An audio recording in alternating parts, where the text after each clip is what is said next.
Hello and welcome to Sustain, the podcast where we talk about sustaining open source in the long haul. Who are we? Where did we come from? Where are we going? What's going on? Why did I just glitch? That was just a horrible joke. I'm so sorry, everyone. No, that was good. You'll see why I said that in a second. First, I want to get to our panelists. We have Justin Dorfman on the chat today. Justin, say hi. Hello. We have Eric Berry. Hey, everybody. We have me. Hi, everyone. And we have an awesome guest. Super excited to introduce Jenn Schiffer. Hello. Good morning. Jenn Schiffer is or good afternoon or good evening. One of them. Yeah. Whenever you're listening, good midnight. If you're listening to this after midnight, go to sleep. Go to bed. Jenn Schiffer is the director of community at Glitch. She lives in Jersey City, where she's calling from. Jenn, can you tell us a bit more about what Glitch is and what you do there? So Glitch, which you can find at glitch.com, is a web-based IDE and coding community. We pitch it as a place where you can go from idea to code to sharing in seconds. So we want people to, when they have that aha moment of like, oh, I want to make a thing, or I want to prototype a thing at work, or I just need somewhere to put my awesome web app, Glitch is the place to put it. And we give you the editor to work on it. And we auto deploy your code as you update it. So you don't have to worry about DevOps and how to get the stuff on the web. We do that all for you. And we also have a large community of users who are creating really awesome open source apps that you can view the source of. We basically pioneer is a strong word, but I think we're one of the first platforms that let you view source of server-side code, which is not a thing browsers let you do for obvious reasons. But you can find a bunch of full stack web apps and see how they work, and you can remix them and build them on your own. So is this largely for, also that's awesome. Is this largely for art projects? Do you have any functional code that's being used to run businesses that are on Glitch as well? Or yeah, we have a very varied, vibrant community doing all sorts of stuff. We have lots of immersive web experiences. I was writing about some of those yesterday. And we have people who have built their startup MVP on Glitch to then raise, one company raised $1 million off of MVP they built on Glitch. We have people at the big 4 companies that are building tools internally and also showcasing their APIs on Glitch so that they can get users using their APIs in seconds versus going through the slog of going through the docs and being where do I type this curl statement if I'm making a web page? Glitch is a great place for you to show already working examples. So there's a lot of stuff, but we do have a fresh and fun aesthetic that I think is even more welcoming to the creative coding and art community. So you'll see a lot of that as well. What company raised $1 million on your platform? The MVP. That sounds really interesting. I honestly forget the name of it. I believe it was a company based on providing WordPress development support. This had happened months into us launching Glitch. But yeah, it was just a place to quickly, it's also a collaborative editor. So you can have multiple users coding with you at the same time. And you can also just share the URL to the project in the editor view. So it's really great when you're working on a team at work. It's just super quick sharing. No need to have anybody else set up a dev environment. The dev environment setup is just click this URL. And so we find a lot of folks that are taking it to work and able to build an MVP is great. And that was 3.5 years ago. Glitch is so much more powerful now. I can imagine that company would have been able to keep building on the project on Glitch. But, we're a baby 3.5 years ago. The web was so different 3.5 years ago. So true. Yeah. I don't remember 3.5 years ago. It's been a tough year. So Glitch is kind of like Twitch on steroids. It's kind of how I'm thinking of it in my head, right? You can share with other people and share as you code, and then also just have it be open source, right? Do you have video streaming as well? Can people see you live code on Glitch? People can see you live code. They see in the editor what's going on. They can see where you are coding at. Unless you want to go private, you can make your code private, and so no one can see it. But we don't have any video or audio or chat on the platform. And that was like a pointed decision that we had made early on. We're still a small company, and moderation is a really hard and important task to do. And you really shouldn't rush into that, especially if you're not ready to scale. And we've seen a lot of people, I mean, myself included, that have streamed on Twitch coding on Glitch. We had done a season of Twitch streaming using Glitch with a former colleague, Potch. It's a fun platform to also let other people view. Even like on Twitch, people would be viewing the code on Twitch, but they could also open the Glitch app on their own browser so they can get an even closer look and control of how big the editor is and stuff like that. I don't know how many times you've seen somebody live coding and you're like, can you like zoom in or like make the text bigger? It's nice to be able to be like, if this editor view is like, if you don't like dark mode or you don't like light mode or you don't like how big the text is, you could actually just pop this link open on your own computer so you could get a better look. Is that the show you do every Wednesday, or is that something else? Oh, that's something else. The Potch on Twitch show is from last year. The show I do now is separate from work. It's called Hoobastank 2. It's like a internet humor variety show that I do with three other co-hosts. I remember Hoobastank from high school. It's so funny. I just want to say, okay, the way I know of Jenn is her XOXO festival talk in 2016. She mentioned California style sheets, and I was rolling on the floor, and everyone was looking at me at work, and they're like, what are you laughing at? And I just sent them the link. They're like, oh my God, that's genius. But there was some blowback from that. And has that all been resolved? Have people been like, oh, okay, it was a joke? So yeah, I think a large number of my followers were introduced to me in 2014, 2016, when I was writing a lot of web developer satire, which nobody was doing. Again, I'm not going to say I was the first, but I think I was the first popular one to be doing it. And, tech is very serious. Everything we do is very serious, life and death. There's no room for absurdist humor, especially from a woman. Please. I should God be. Forbid. Why am I spending my time being funny when I should be spending my time proving that every green square on my GitHub is a valid contribution to the industry? So around the time Medium had started, 2013-ish, whatever, I just entered actually the tech industry because I was in academia. I was teaching computer science, and I was like, now I want to like build computer science. And I was working at the MBA, and Medium came out, and I was just seeing so many people being so not even just serious, but like plain rude in blog comments and stuff like that. Because back then, like all blogs had comment systems and stuff. It's another thing that kind of went away. The way that people try to prove that women in tech don't belong there are with like gotchas. It's like pointing out things that they think are wrong, or maybe they are wrong because we're not allowed to be wrong. But everyone, screws up sometime. And so I was like, how do I spin that around? I can do gotchas as well. And even better, I'm from South Brooklyn. Our language is just gotchas and banter and stuff. Yeah, I started writing posts on Medium, which everyone thought was just thought leadership. It was like cool and new looking and invite only. So everyone had this assumption that if you're writing on it, that you were like prestigious and like being paid for it.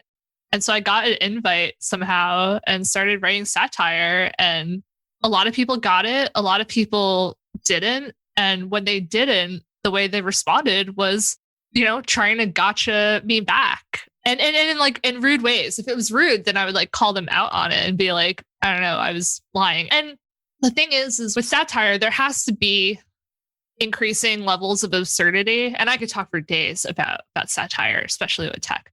Even just like calling myself Satan in my bio is kind of like you have to throw something in to make it very obvious that like I'm not completely hinged. And yeah, even just saying CSS stands for California style sheets. I mean, that could be valid. We've named things in our world after way more ridiculous things. Python's named after Monty Python. Why? Right. Like we're all like, I never knew that. Thank you. We're all nerds and bad at naming things, but we think that we are super cool and like great at everything we do. And like that friction, a bit of that leads to this, I don't know, phenomenon. But yeah, not only people are like, that's not what it means, but they get really like mad about it and passionate about it. We're so passionate about being more correct than another person. And I just put on full display for everyone to see. The best part of it is when you said it's a standard, and I just like was laughing even harder. It's just so brilliant. So thank you for doing that. A lot of people ask me like why I stopped writing it. And for one, it's a lot of hassle for not much, I guess, like positive payback. I think I started hitting diminishing returns on reaction. And then I went from being an individual contributor to managing teams. And so when you go up in your career, it's not fun to kind of like punch down. And I had explored like, what if I wrote satire about management? That's just too easy. I think most management blog posts are so ridiculous. I love cringe reading LinkedIn. I was like, no, this is too much. So, but and the web development community, specifically JavaScript that I've worked within, it like looks and like feels and acts a lot differently than it was 6 years ago, for better or for worse. And so I'm like, I don't need to write this stuff anymore. And the stuff that I did write, people still encounter it. I still get negative comments. I still get people clapping for it because Medium now you can like clap for things 50,000 times. So yeah, so it's just kind of like an evergreen 5 to 6 year old space that lives on Medium, the website. Jenn, I remember when Glitch came out and I was fascinated and also confused by the whole idea. I didn't know if this was intended to be something more like Code Sandbox, where you go there and you build projects. And as I learned more and more, it was kind of an anomaly of a project versus anything else I've ever seen. Tell me about the types of developers or the users. Can you give me an archetype of the users of Glitch? Oh, sure. It definitely varies. I think that, let's say like a professional developer who codes by day, but also has ideas for things that they can use their skills for either fun and or good by night. So I think like a typical day is like you're probably at work. Maybe you're a dev advocate and your company is an API and you want to get users, like you want to grow or engage your users and get them started with the API as soon as possible. Even if your API is not do what other APIs do, I think they're all still in competition in terms of who has good docs and what is good with getting started. I think a lot of folks on Twitter and blogs will often praise or raise issues with how hard it is to get like on-ramped or onboarded with an API. And so you're using Glitch to build those examples and show them off. And then maybe you have an idea of how to automate a process at work. Like you're trying to like gather email addresses and you're like, I don't want to, use a Google form or something like that. I want something that I'm more in control of. And I know how to build a form. So it's like, cool. I'll like just make a Glitch app, search for email lists. Cause you're like, I don't need to start from scratch. There's probably a lot of those there. And you search that and you find one and you remix it and you can just like update the CSS to make it look like your own. I'm basically kind of describing how I use Glitch, and I'm biased because I'm a huge fan of myself, clearly. But I use Glitch. Yeah, like I use Glitch every day for my own side stuff. I mean, even Hoobasting too, that show that I do, that's not work related. I often am building Glitch apps for different fun segments that we're doing, and they're fun little weird projects that I would never create if I had to, haven't set up a dev environment with like AWS. Guess I got to like get this website I built locally onto the web somehow. And like, do I need to set up a domain? It's such a slog that I feel like I don't know about y'all, but like, do y'all have a lot of unfinished side projects? That's kind of like the curse of the programmer. Yeah. And I think like a lot of that is because of issues we run into of like how to get it like online and shared. And so I think professional developers are using Glitch to be able to get their ideas shareable in work for like prototypes and demos. And then for their side projects outside, they're like taking it with them home and working on that kind of stuff. Then there's like the student and teacher, like the academic area. Glitch is free to use. We have a paid tier that gives you your project stay awake 24/7 and more just space and stuff like that. But a lot of students don't need a lot of extra power on their projects. And teachers do not, unfortunately, get enough money to invest in the classroom. And often I talk to a lot of teachers who are social studies teachers that are tasked with teaching code.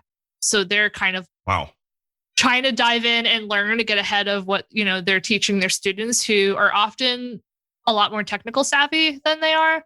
And Glitch is free. It's portable. A lot of kids like in high school are getting Chromebooks at home or like in school. You can't just like install anything. It's a sysadmin's dream, but it's a teacher's nightmare when you're so constrained of what tools that you can give your students to succeed.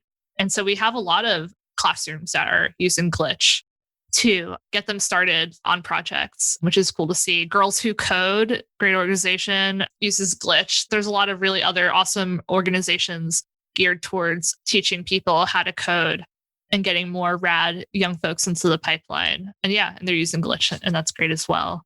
And then lastly, I think we're seeing a lot of artists and entertainers that are realizing because of the pandemic and quarantine that they have to think of new virtual ways to bring their art to the masses.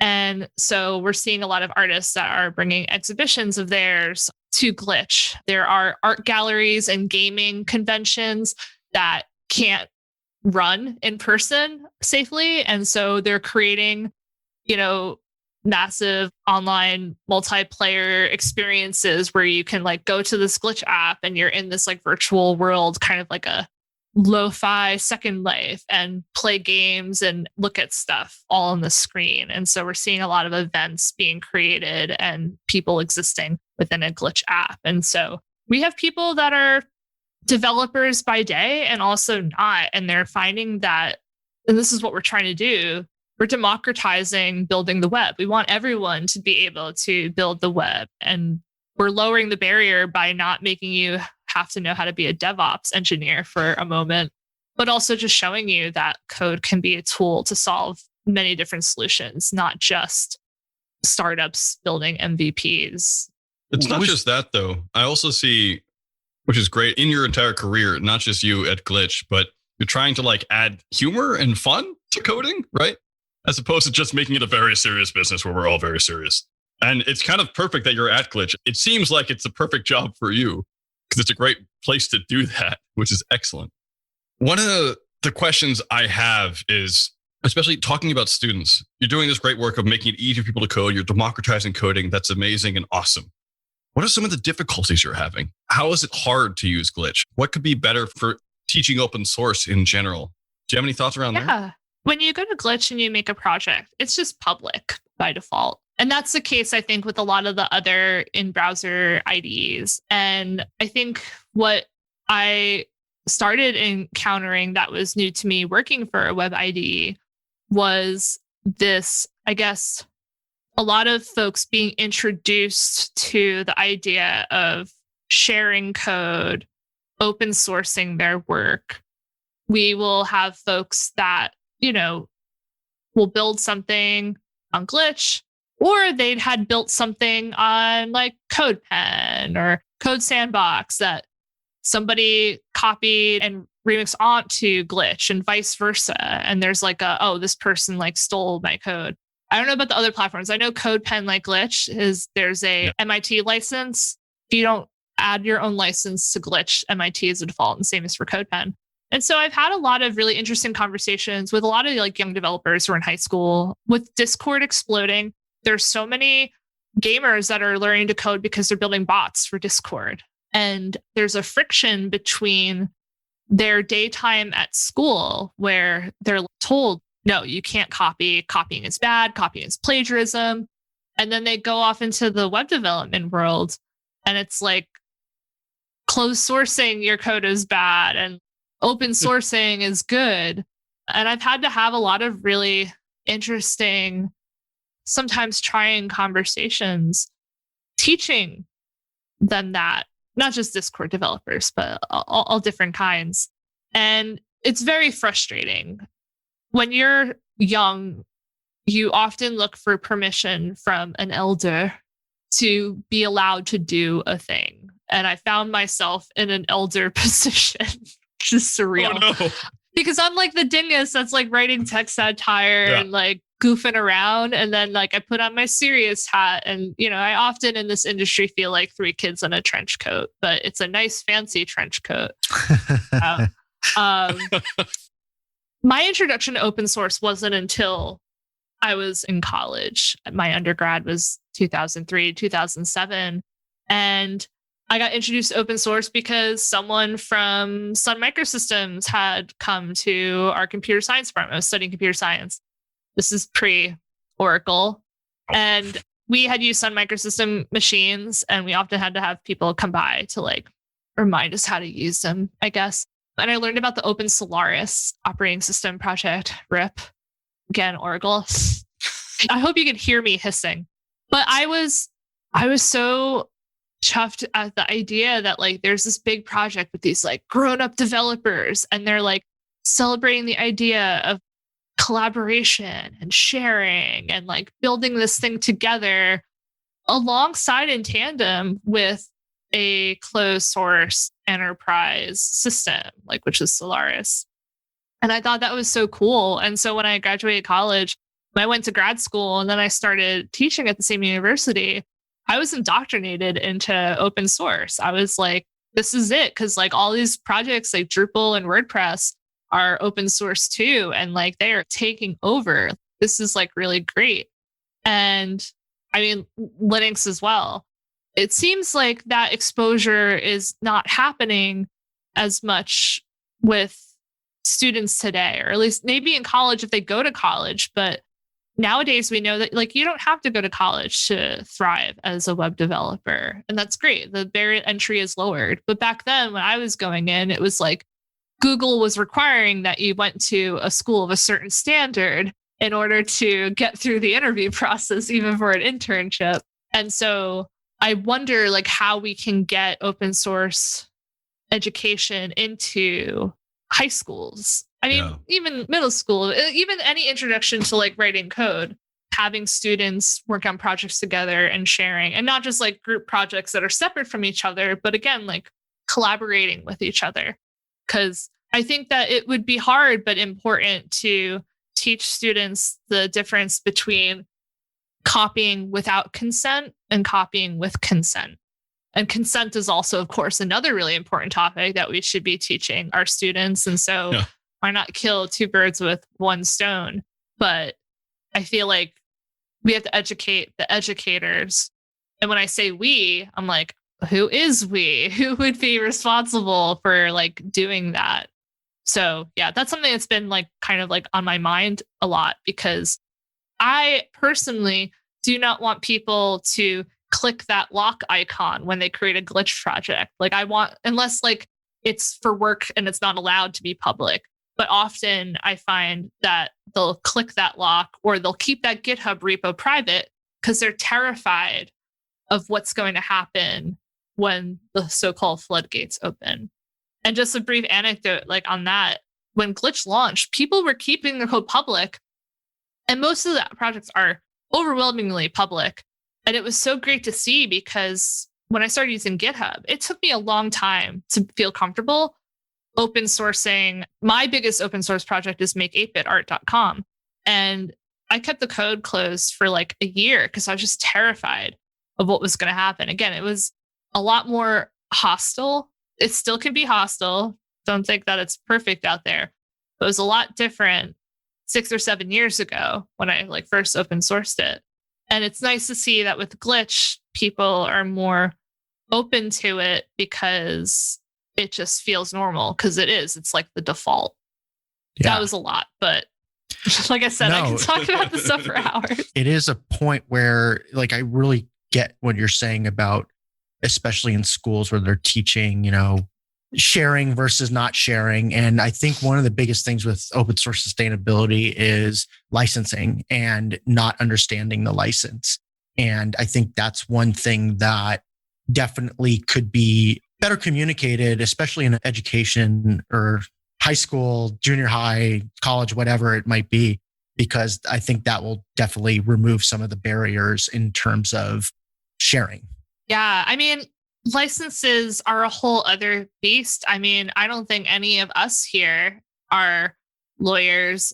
And even if we were, I still don't think we would have a grasp on licenses. I worked for a major sports league and media company, and we had lawyers come in to talk to us about open source licenses because we were using jQuery and all this other stuff, just to try to give us a rundown of like what to look out for. And they tried, but like some of us were just, no, this is like not it. You know, there's just so much that's not known. And we're seeing these court cases play out between these big companies like Google and Oracle and, you know, Google and Uber when it comes to like software theft and all of that. It's so cringy to watch because the people that are responsible for making the call in these cases, some of them understand a bit, but like most of them don't. But that's totally fair because most of us don't. Right. That's why it's like a different kind of emotional labor to talk to users about whether something was stolen maliciously or if this is the nature of the platform, this is the nature of the community, because their habits and their thoughts around this are coming from people that don't understand it.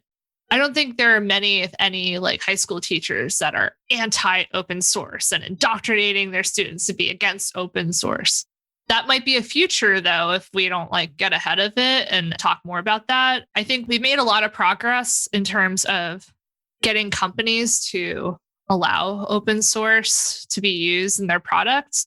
I don't think that's in part to education. I think that's in part to capitalism. They're like, oh, free code. Like we can consume all of this and not give any back.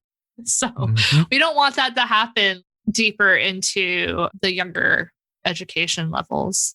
Yeah, that's fascinating. What a thought project. I'm trying to think of what kind of teacher wouldn't like open source and how they would look. And the only person I come up with as like a figure is a super anarchist teacher who's like, open source lies to you about expectations for what you have to do in the long run. And that's kind of an issue. But otherwise, I can't think of a case.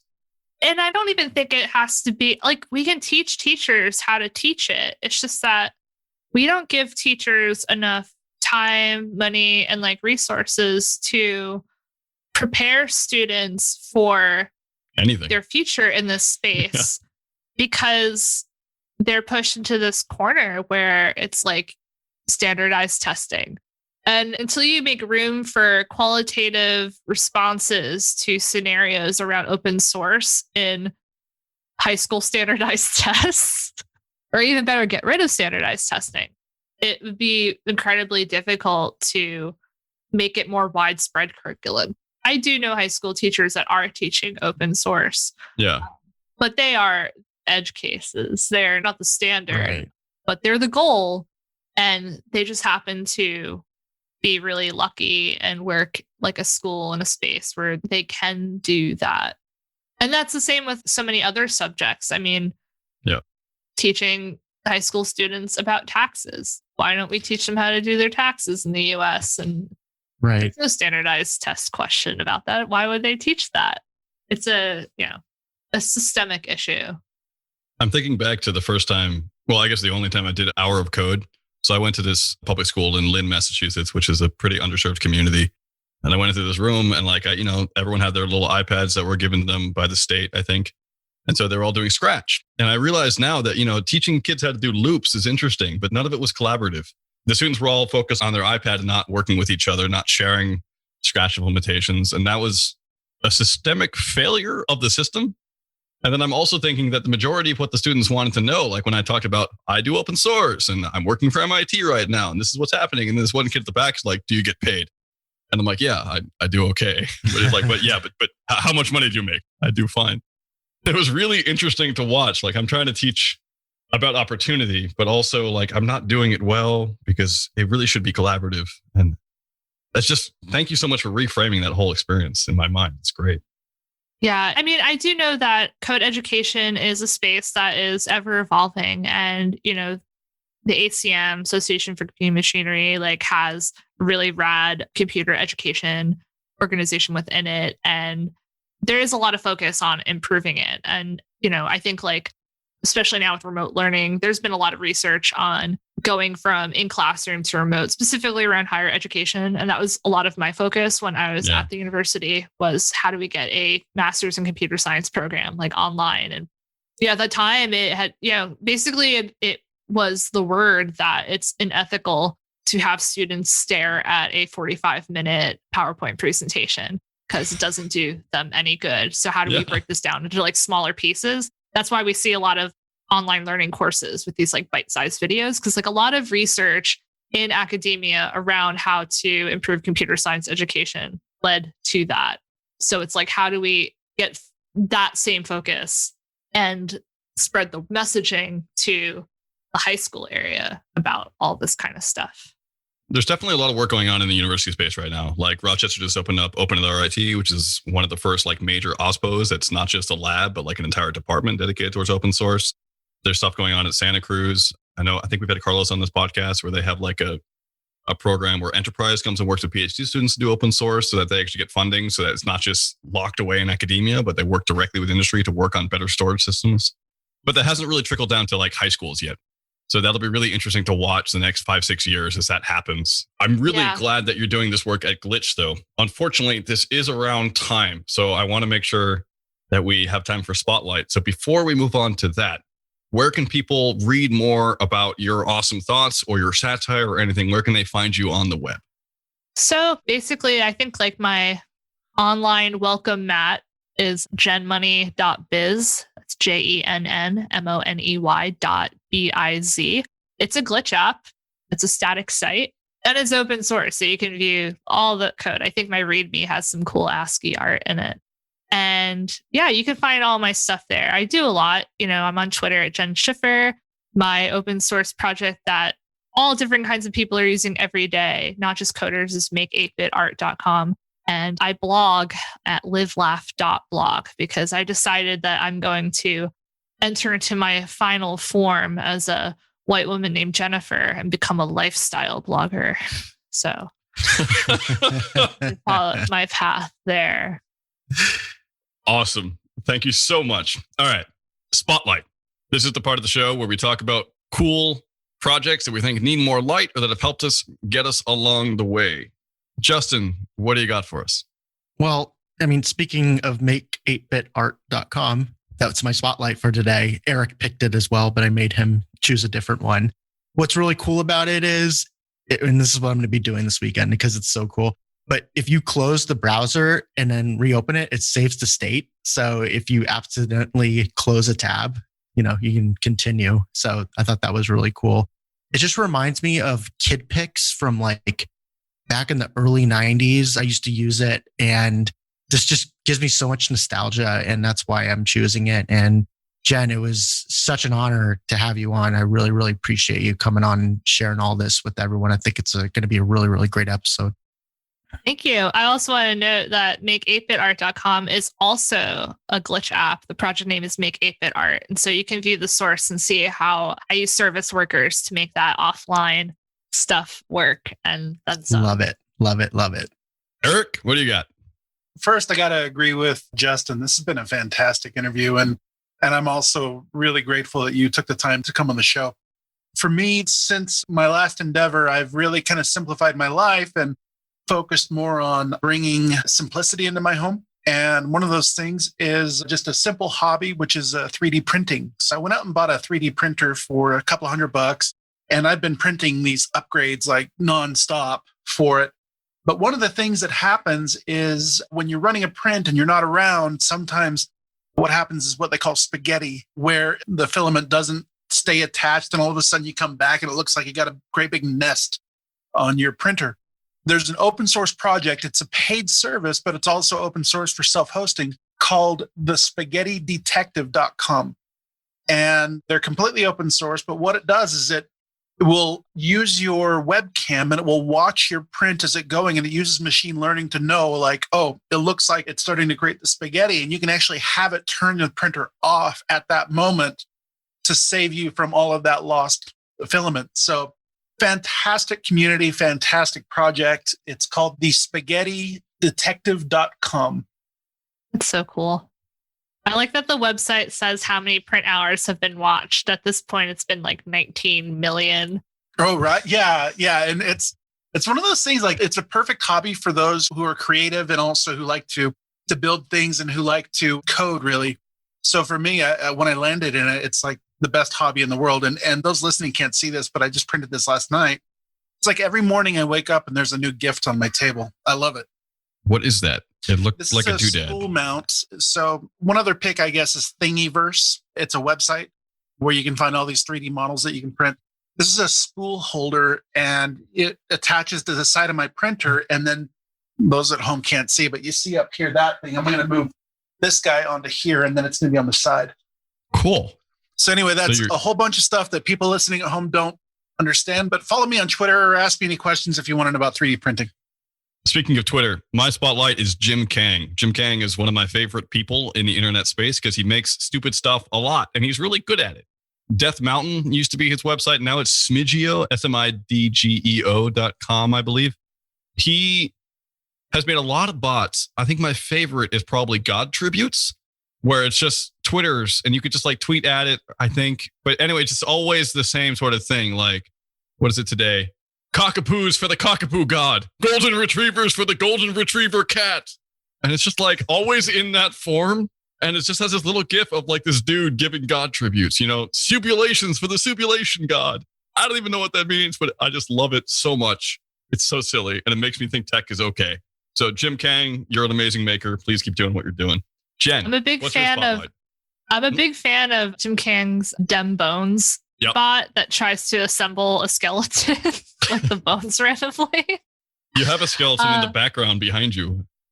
Oh yeah, my apartment's full of bones, full of skeletons. And it's not even a Halloween thing. Just seems to fit right now. So for my spotlight, and I was prompted to think about, I believe, something that provided value or impact on my personal career or life. And this might come off as joking, but serious. And that's the jQuery project. jQuery was definitely near at its peak when I got into the industry in like 2012, 2013. And that community gave me my first stage to speak on. I met some of my closest friends in the community locally and from far away in a jQuery IRC channel. Shout out to my OT folks. And it really lowered the barrier entry to writing my first line of code and watching something fun happen on the page, even if it was just fading in or fading out, or just like it really gave me a visual way to learn about the DOM and how to go through it. And then like reading the source code at jQuery gave me such a deep understanding of JavaScript. And jQuery is a great library to read the source code because it's like smaller than a lot of other libraries. Yep. So it's a lot more digestible.